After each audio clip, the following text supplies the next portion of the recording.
بسم اللہ الرحمن الرحیم۔ پارہ نمبر 19۔ حق پر رہتے ہوئے اللہ تعالیٰ کی مدد ضرور آتی ہے۔ سورہ شعراء آیت نمبر 52 تا 66 میں یہ خوشخبری دی گئی ہے کہ ہر تکلیف کے بعد راحت آتی ہے۔ حضرت موسیٰ علیہ السلام کی قوم نے فرعون کے ظلم کو برداشت کیا اور ایمان پر جمے رہے تو اللہ تعالیٰ نے انہیں بہت سے انعامات سے نوازا۔ ان کے لیے دریا میں راستے بنا دیے، ان کے دشمن فرعون کو اسی دریا میں ڈبو دیا اور پھر ان کو اسی ملک میں بادشاہت عطا فرما دی۔ جب انسان دین کے لیے تکلیف اٹھاتا ہے اور اسلامی احکام پر عمل کرتا ہے تو اللہ تعالیٰ اس کو اپنی زمین کا وارث و مالک بنا دیتا ہے۔ لہٰذا دین کی محنت کرنے میں آنے والی رکاوٹوں سے گھبرانا نہیں چاہیے اور اللہ سے مدد کی امید رکھنی چاہیے۔ پارہ نمبر 20۔ قیامت کا منظر۔ سورہ نمل آیت نمبر 87 اور 88 میں اللہ تعالیٰ ارشاد فرماتے ہیں، جس دن سور پھونکا جائے گا تو آسمانوں اور زمینوں کے سب رہنے والے گھبرا اٹھیں گے سوائے ان کے جنہیں اللہ چاہے گا، اور سب اس کے پاس جھکے ہوئے حاضر ہوں گے۔ تم پہاڑوں کو دیکھتے ہو تو سمجھتے ہو کہ یہ اپنی جگہ جمے ہوئے ہیں، حالانکہ وہ اس طرح پھر رہے ہوں گے جیسے بادل پھرتے ہیں۔ یہ سب اللہ کی کاریگری ہے جس نے ہر چیز کو مضبوط طریقے سے بنایا ہے۔ یقیناً اسے پوری خبر ہے کہ تم کام کرتے ہو۔ نیکی پر انعام اور برائی پر سزا۔ سورہ نمل آیت نمبر 79 اور 90 میں اللہ تعالیٰ نے فرمایا، جو کوئی نیکی لے کر آئے گا اسے اس سے بہتر بدلہ ملے گا، اور ایسے لوگ اس دن ہر قسم کی گھبراہٹ سے محفوظ ہوں گے، اور جو کوئی برائی لے کر آئے گا تو ایسے لوگوں کو منہ کے بل آگ میں ڈال دیا جائے گا۔ تمہیں کسی اور بات کی نہیں، انہی اعمال کی سزا دی جائے گی جو تم کیا کرتے تھے۔ داعی کا کام سیدھی راہ دکھانا ہے۔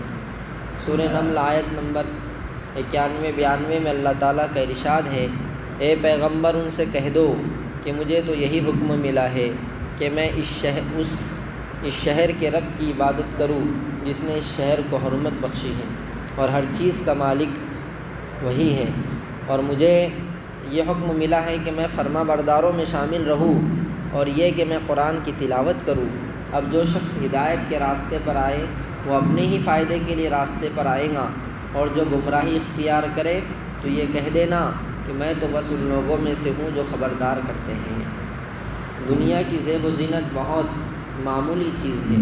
سورہ قصص آیت نمبر 60 میں اللہ تعالیٰ فرماتے ہیں، تم کو جو کچھ بھی دیا گیا ہے وہ دنیاوی زندگی کا خزانہ اور اس کی خوبصورتی ہے، اور جو کچھ اللہ کے پاس ہے وہ کہیں زیادہ بہتر اور کہیں زیادہ باقی رہنے والا ہے۔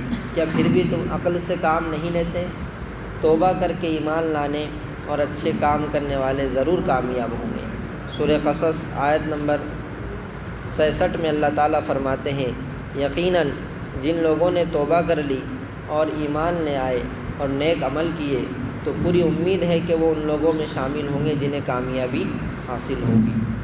دنیا و آخرت میں ساری تعریف کے لائق اللہ ہی ہیں۔ سورہ قصص آیت نمبر 70 میں اللہ کا فرمان ہے، اللہ وہی ہے، اس کے سوا کوئی عبادت کے لائق نہیں، تعریف اسی کی ہے، دنیا میں بھی اور آخرت میں بھی، اور حکم اسی کا چلتا ہے، اور اسی کی طرف تم سب واپس بھیجے جاؤ گے۔ رات دن کا آنا جانا اللہ کی بڑی نعمت ہے۔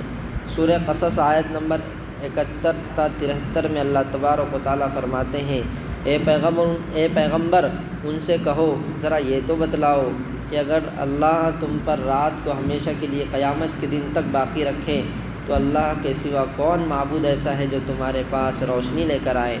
بھلا کیا تم سنتے نہیں ہو؟ کہو ذرا یہ بتلاؤ کہ اگر اللہ تم پر دن کو ہمیشہ کے لیے قیامت کے دن تک باقی رکھے تو اللہ کے علاوہ کون معبود ہے جو تمہیں وہ رات لا کر دے دے جس میں تم سکون حاصل کر سکو؟ بھلا کیا تمہیں سمجھ میں نہیں آتا؟ اسی نے اپنی رحمت سے تمہارے لیے رات بھی بنائی ہے اور دن بھی، تاکہ تم رات میں آرام کرو اور دن میں روزی تلاش کرو، اور یہ ساری چیزیں اس لیے دی ہیں تاکہ تم اللہ کا شکر ادا کرو۔ اللہ تعالیٰ فساد کرنے والوں کو پسند نہیں کرتا۔ سورہ قصص آیت نمبر 77 میں اللہ تعالیٰ فرماتے ہیں اللہ نے تمہیں جو کچھ دے رکھا ہے اس کے ذریعے آخرت والا گھر بنانے کی کوشش کرو، اور دنیا میں سے اپنے حصے کو یعنی آخرت میں لے جانے کے لیے مت بھولو، اور اللہ نے جس طرح تم پر احسان کیا ہے تم بھی احسان کرو، اور زمین میں فساد مچانے کی کوشش نہ کرو، یقین جانو اللہ فساد مچانے والوں کو پسند نہیں کرتا۔ آخرت میں اچھا انجام پرہیزگاروں کا ہے۔ سورہ قصص آیت نمبر 83 میں اللہ تعالیٰ کا پیغام ہے وہ آخرت والا گھر تو ہم ان لوگوں کے لیے خاص کر دیں گے جو زمین میں نہ تو برائی چاہتے ہیں اور نہ فساد، اور آخری انجام یعنی اچھا فیصلہ پرہیزگاروں کے حق میں ہوگا۔ اللہ تعالیٰ ہم سب کو قرآن کے پیغام پر عمل کرنے کی توفیق عطا فرمائے۔